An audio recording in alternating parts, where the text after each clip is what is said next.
We have another property for sale. This is 10,000 square meters, clean title, with 2 bedroom and 1 CR. Located in Barangay Poblacion, Danao, Bohol.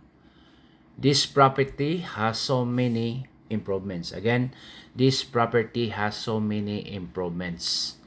So, tile floors, it has a kitchen, and also has a dirty kitchen. Bago pa ni nga balay guys, it was developed last year, 2025. So bago pa ni, no? The price is 8.5 million pesos negotiable. So 8,500,000 pesos.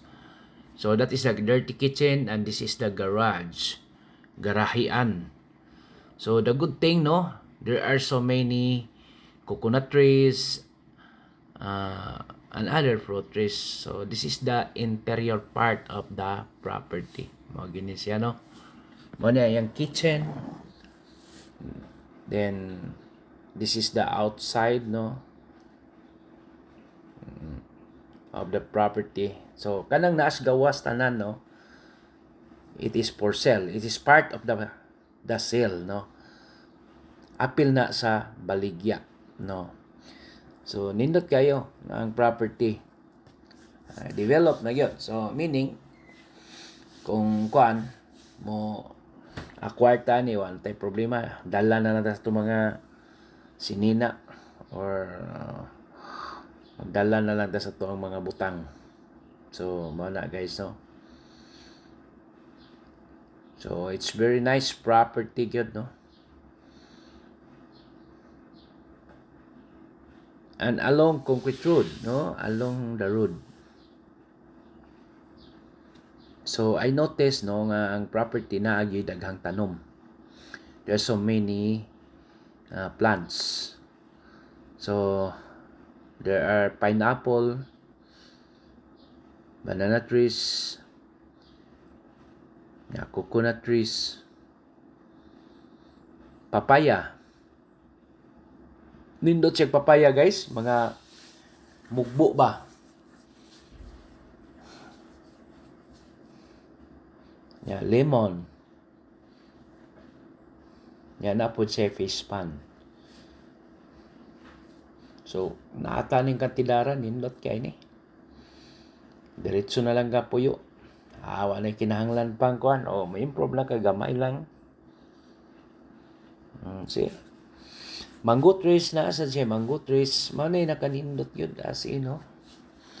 Water, electricity are available. So, there is a water in municipality of Danao. Here comes the kamuti or potato. Ano siya guys? The surroundings, no? Dapat itanom nga mga vegetables, no? Sibuyas.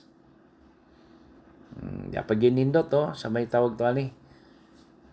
Nakalimot ko nga klase ng vegetables, no? Di pa to na upo. Upo. So, ay talong, no? Eggplant. So, muna, napagay kaning si tawag ni achal.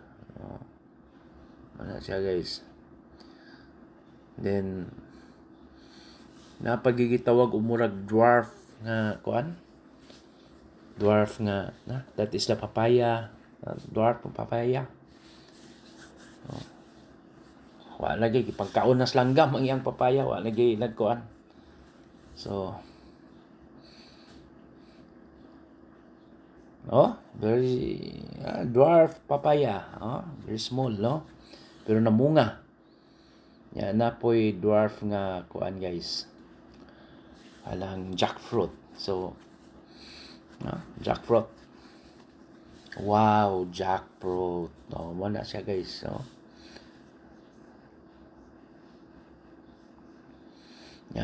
Very quiet. Giti problema, no?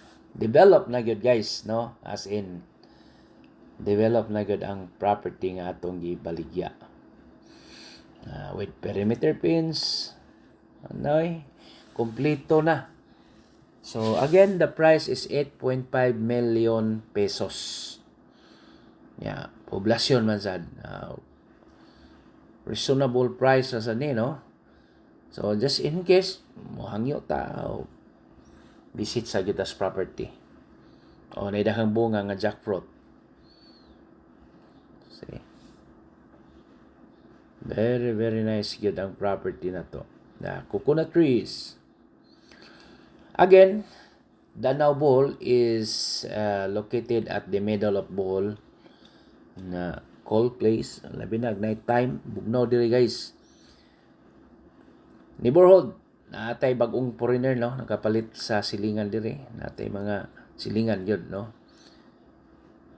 Then manay naka-advantage ani nga property, dakang improvement, good neighborhood. So manageable ra kay 1 hectare. Imagine 1 hectare nindot 1 to 2 hectares or 3 hectares nindot yun na bawod. Pero kung ganahan dyan kag dako, napati daghang property nga dagko guys. Yeah. Develop na gyud, no. Iyag yung gisiminto iyang nataran.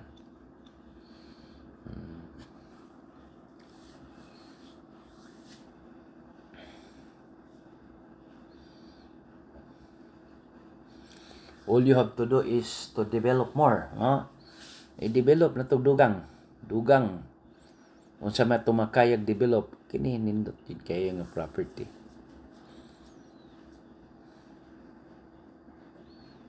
See?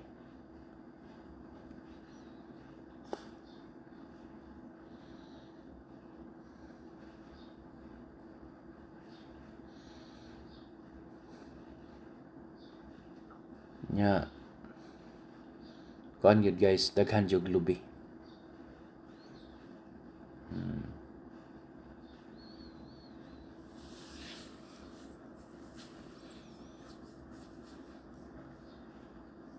Makita na itong mga neighborhood. Ay mga balay, that is the neighborhood. This is the property.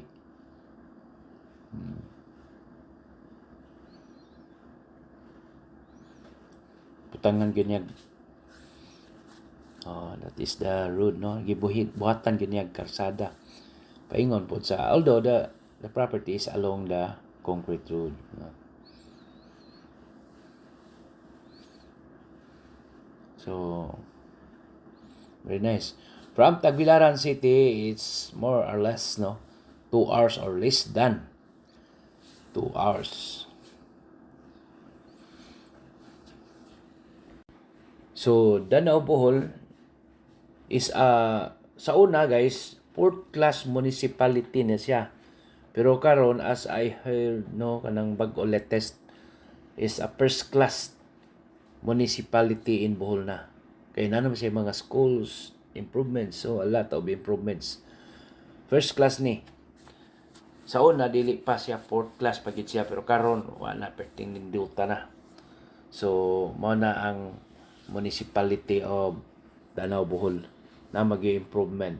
So, mo na nga, di ta maka-blame, no, sa mga pricing medyo ni saka na pod ang mga presyohan nila sa ilahang mga properties, no. It is according to our research, no,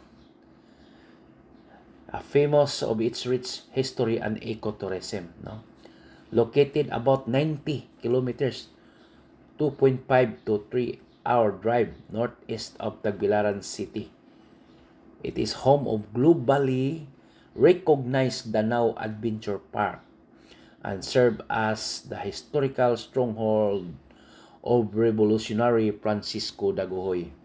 So si Francisco Daguhoy morning lugar ni katong Francisco Daguhoy, katong gitawag nilang Superman sa Bohol.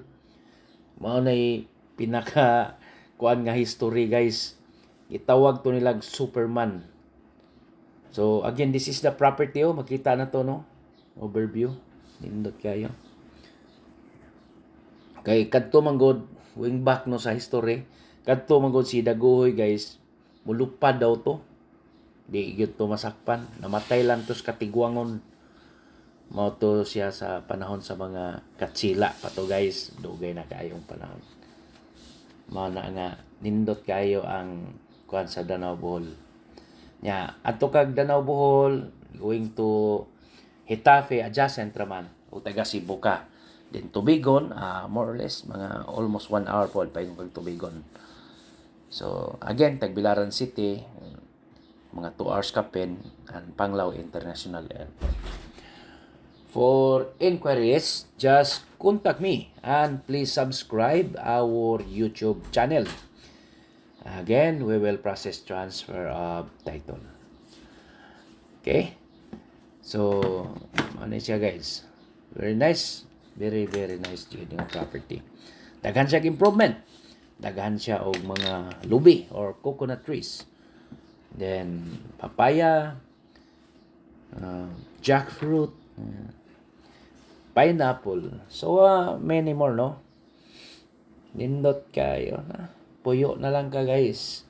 Gitawag ning ready for occupancy. So, RFO. Wala, no? Kung natay 8.5 million pesos cash. Cash, yun, guys. Pasensya na ta. Cash man yun ang gusto ni owner. Yan. Flat terrain. Flat yun tanan. Okay. Thank you. Thank you. And God bless to all. Happy viewing. Bye.